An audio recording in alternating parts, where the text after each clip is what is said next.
Para pendengar sekalian, kita sampai kepada masalah yang ketiga.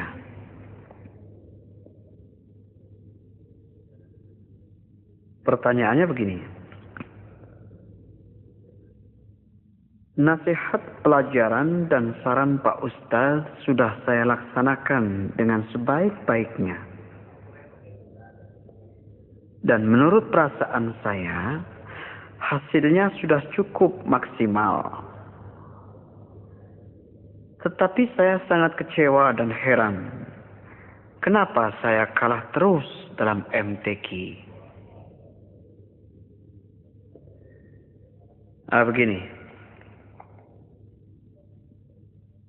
Usaha yang Anda laksanakan sudah cukup baik.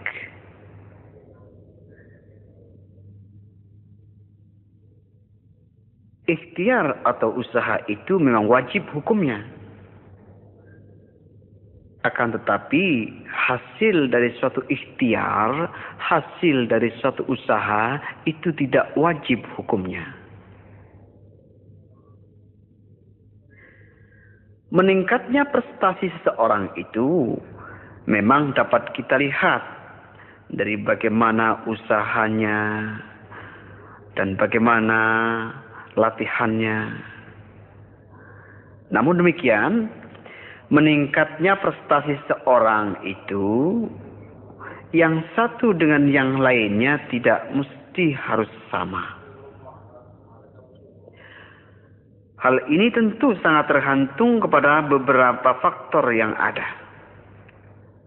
Misalnya saja,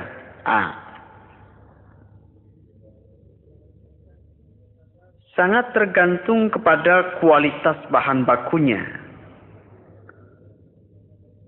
Jadi keberhasilan seseorang itu juga tergantung kepada kualitas bahan bakunya. Seseorang yang memiliki bakat yang lebih unggul tentu akan lebih cepat meningkat prestasinya.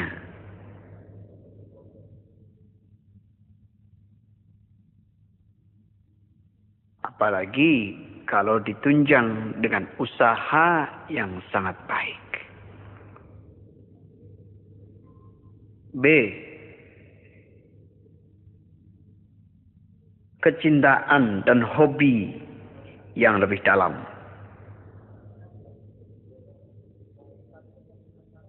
Bahan baku yang ada tentu saja harus ditunjang dengan hobi, dengan kecintaan membaca Quran.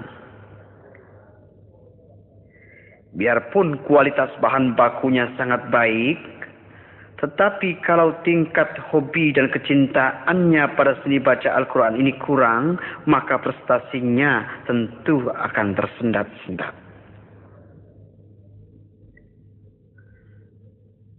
C. Hobi ada. Kualitas bahan baku ada dan bagus. Sekarang fasilitas latihan yang memadai, fasilitas yang mencukupi. Dengan kondisi yang demikian tentu akan lebih cepat untuk menopang dan menunjang prestasi seorang. D. Ada dorongan dari pihak lain yang terdekat.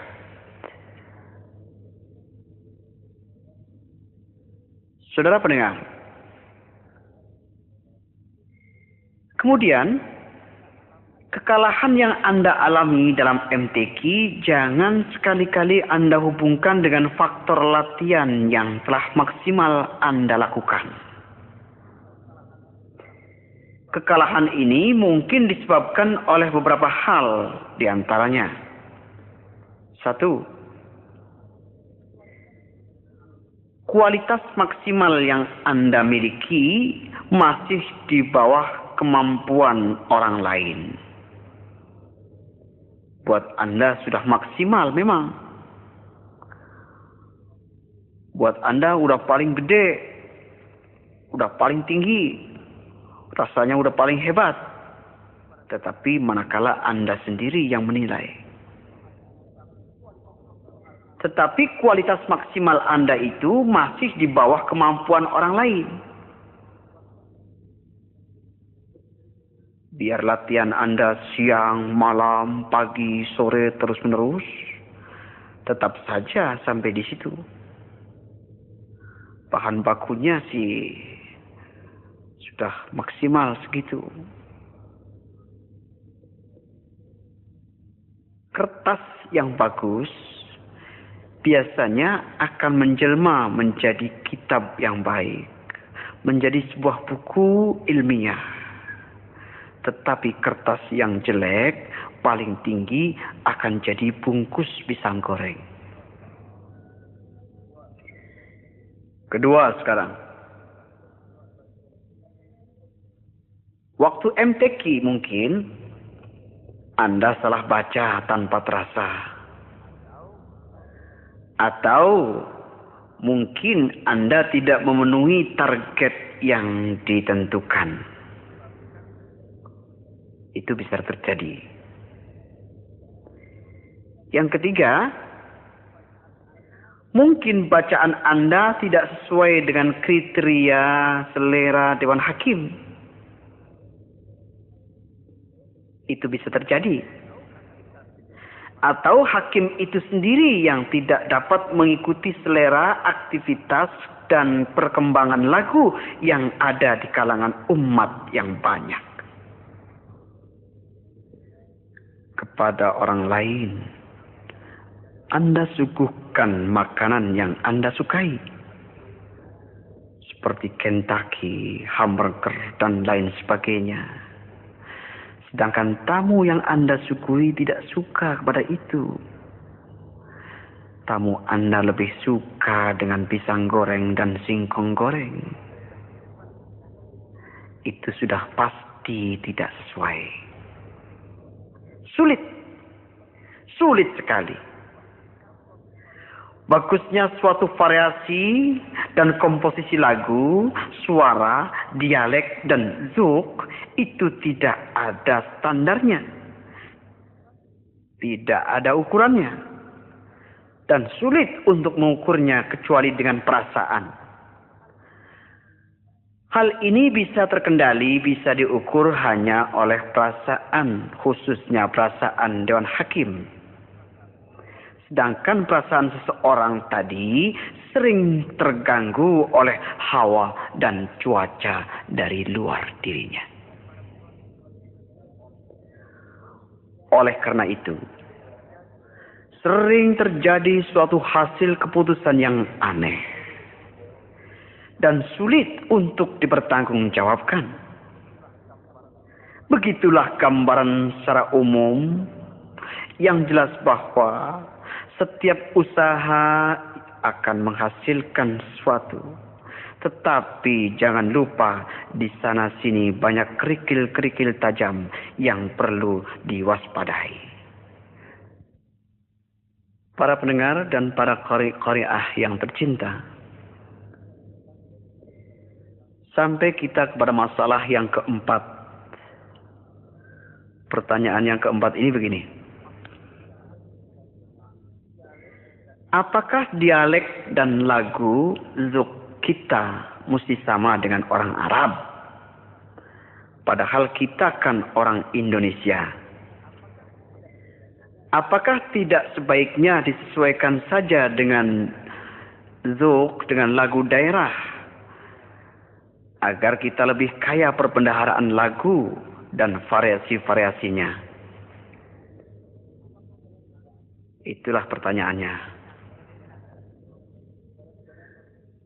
Saudara-saudara para pendengar, Al-Quranul Karim diturunkan oleh Allah Subhanahu wa Ta'ala di Saudi Arabia. Al-Quranul Karim diturunkan dengan bahasa Arab yang fushah, bahasa Arab yang sangat tinggi kualitasnya. Kemudian Al-Quran Karim, Al-Quran yang suci itu dilengkapi dengan teknik cara membaca tersendiri yang kemudian diperindah dengan lagu dan suara yang baik. Saudara pendengar, sebagai contoh begini. Huruf-huruf hijaiyah. Alif, ba, ta, sa, jim, ha, kha. Huruf-huruf hijaiyah itu adalah huruf-huruf Arab. Tetapi manakala huruf-huruf itu sudah berada dalam mushaf Al-Quran, maka ia akan meningkat menjadi huruf-huruf Al-Quran. Dia akan dibaca tidak sesuai dengan bacaan sehari-hari. Dia punya khas, dia punya aturan, harus dibaca sesuai dengan aturan-aturan tajwid, aturan-aturan yang terkandung dalam mushaf Al-Quran itu sendiri. Misalnya saja, alif, ba, ta, sa, jim, ha, kha. Tetapi dalam membaca misalnya lain. Dibaca misalnya ya, sin. Tetapi bacanya tidak ya, sin. Tidak. Manakala orang membaca Al-Quran, dia harus patuh kepada aturan tajwid. Membaca tidak seperti bacaan dalam huruf Arab saja. Tapi dia harus baca sesuai dengan aturan-aturan cara membaca Al-Quran. Bismillahirrahmanirrahim. Yasin. Hamim. Mungkin dalam bahasa Arab sehari-hari Anda bisa membaca alif, lam, mim. Tidak ada masalah. Tetapi kalau sudah termasuk dalam mushaf Al-Quran, Anda dituntut untuk membaca dengan bertajwid. Alif, lam, mim,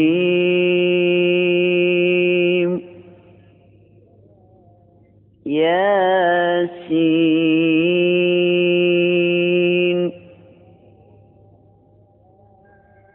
kaf, ha, ya, ain, sad. Lengkap dengan ikhfa'nya, lengkap dengan qalqalahnya, lengkap dengan madnya.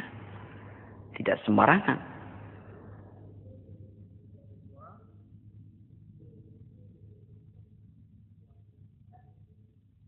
Para pendengar sekalian, Al-Quran yang diturunkan dengan bahasa Arab, diturunkan di Saudi Arabia dengan dialek bahasa Arab dan juga dengan lahjah dan zuqul Arabi dalam melakukan Al-Quran. Rasul memerintahkan kepada kita untuk menghiasi Al-Quran agar lebih bagus lagi dengan suara yang bagus, dengan lagu yang bagus.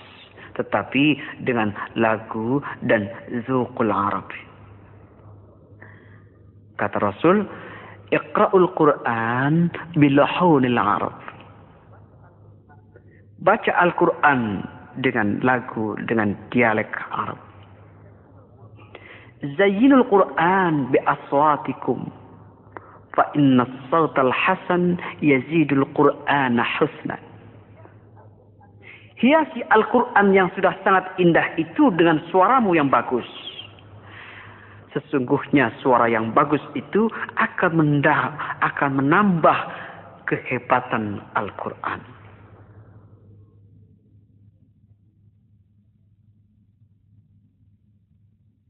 Jadi para pendengar, bahwa kita diperintahkan membaca Al-Quran dengan bahasa, dialek, dan zuq serta lagu Arab. Ya kalau dengan lagu-lagu lain bisa saja, cuma nampaknya nggak enak, nggak selaras, nggak serasi. Saya bisa saja membaca Quran dengan lagu Sunda. Saya bisa baca Quran dengan lagu Jawa misalnya. Mungkin dari segi tajwidnya tidak terlalu salah.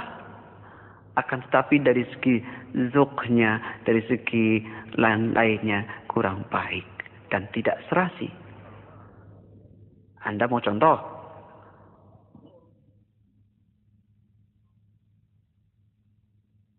Dengan lagu Jawa misalnya. Begini. Wattini wazzaituni wa turi sinin. Namanya lucu sekali. Anda teliti dari segi tajwidnya mungkin tidak terlalu salah. Sulit dicari kesalahannya. Tetapi dari segi lahnan, dari segi zuk, itu sudah jauh sekali. Dan Rasul sudah tentu melarangnya ini. Sekarang ada yang suka baca-baca dengan lagu sunnah, yang terasa nggak enak kita dengarkan. Ada yang baca begini. Iyyaka na'budu wa iyyaka nasta'in. Astagfirullah. Itu cuma contoh, saya mohon maaf. Kayaknya main-main begitu. Itu yang Rasul larang. Al-Quran kalamullah diturunkan di Saudi Arabia. Diturunkan dengan bahasa Arab yang fusha. Disuruh dibaca dengan lagu, dengan zuqul Arabi. Jadi rasanya ganjil kalau dilagu dengan lagu-lagu lain. Maaf, itu cuma contoh saja. Dan pasti Anda mendengarnya tidak enak. Para pendengar sekalian yang berbahagia. Ulama-ulama Al-Quran mewajibkan kita untuk mempelajari Al-Quranul Karim dengan cara bermusyafahah. Dengan cara bertalaki. Dan bertalaki itu wajib hukumnya. Bertalaki itu artinya dari mulut ke mulut. Si murid mendengarkan sendiri perkataan guru. Si murid melihat sendiri perubahan mulut gurunya. Bagaimana gurunya menyebut ba, murid bilang ba. Guru bilang jim, murid jim. Gurunya bilang ha, murid bilang ha. Dan seterusnya. Sin, shin, sod, bod, to, wa, dan lain sebagainya. Dan itu akan terus berlangsung, terus berurutan sampai sanadnya kepada Rasulullah Sallallahu Alaihi Wasallam. Kalau sekarang kan beda. Sekarang banyak anak-anak muda di antara kita ini yang suka berpendapat begini. Allah, kita akan bisa mempelajari bacaan Quran itu dengan sendirinya. Sekarang kan sudah modern. Sekarang kan Al-Quran banyak dituliskan dengan huruf Latin. Kita bisa saja mempelajari dari huruf Latin. Kenapa susah-susah cari guru? Kenapa cari guru? Dan mencari guru itu bukan hal yang mudah sekarang ini. Katanya begitu. Terpaksa mereka mempelajari huruf-huruf Al-Quran dari huruf Latin. Misalnya saja Sod dengan SH. Ghin dengan GH. Bod dengan DL. Dan yang mad misalnya dengan huruf-huruf double. Banyak anak-anak sekarang membaca dengan huruf Latin. Siratal ladzina an'amta alaihim ghairil maghdubi alaihim waladdallin. Na'udzubillah. Astagfirullah. Banyak sekarang pendapat yang mengungkapkan begitu. Apa sulitnya sih ngaji tanpa guru? Toh sudah banyak tulisan Latin. Nyatanya begitu. Saya sarankan, saya kemukakan bahwa yang bisa membaca dengan huruf Latin itu adalah orang-orang yang sudah bisa membaca dengan huruf Arab. Orang-orang yang sudah hafal Al-Quran, sudah bisa membaca surah-surah Al-Quran itu, baru mereka bisa membaca dengan huruf Latin. Kalau orang yang baru belajar membaca huruf Latin, astagfirullah, itu salah melulu. Nanti dia baca dengan ya asin, ya asiin, surat yasin. Belum lagi panjangnya, matnya bagaimana. Itu banyak kesalahan-kesalahan di antara kita sekarang itu begitu. Jadi tetap saja bahwa talaki musyafahah itu wajib hukumnya dalam mempelajari Al-Quran. Biar gurunya huruf shin, kita bisa shin, ra, bisa ra, dan lain sebagainya. Orang kita bermusyafahah aja masih banyak kesalahan yang kita dapatkan. Kita masih bermusyafahah. Kita masih bertalaki kepada ustadz, kepada guru-guru. Tapi nyatanya itu pun masih banyak kesalahan yang terjadi di antara kita. Dialek-dialek daerah masih masuk dalam dialek Arabi. Masih masuk dalam sebutan-sebutan huruf hijaiyah. Maaf ini. Misalnya saja, ada dialek daerah yang serba tebal. Huruf ba, misalnya ba, jim, dal, dan lain sebagainya. Ada huruf lagi yang mereka rusak penyebutannya. Fangala, fangala, fangalu, fangalat, fangalata, fangalna. Ain jadi ngain. Ada lagi daerah yang menyebutnya jadi rusak. Huruf zai jadi ya. Ida yul yilatil ardu yil ya. Ada. Nanti Anda akan temukan juga dialek daerah yang tidak bisa menyebut huruf ta. Ta mereka sebut dengan ta. Kuntum ta'lamun, misalnya begitu. Dan masih banyak sekali. Banyak yang tidak saya sebutkan. Pengaruh-pengaruh dialek daerah yang mempengaruhi bahasa Al-Quran. Saudara pendengar. Kalau kita sudah ikhlas untuk membaca Al-Quran, mari kita lebur dulu dialek-dialek daerah kita.